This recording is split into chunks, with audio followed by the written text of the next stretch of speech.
பல யுகங்களுக்கு முன்பா புனித நதிகளான கங்கை, நர்மதை போன்றவை தேவதைகளாக வானுலகில் வாழ்ந்து வர்றாங்க. ஒரு நாள் சிவபெருமான் அவங்கள அழைக்கிறார்.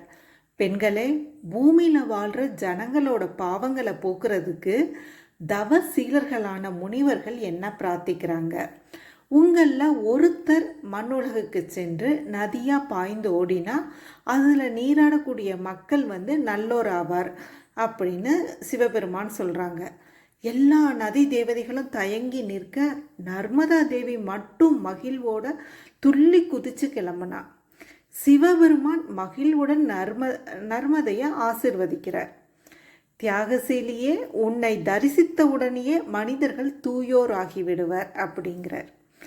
கங்கையில் நீராடினால் பாவம் நீங்கும், ஆனால் நர்மதையை கண்டாலே பாவம் தொலைந்து விடும்.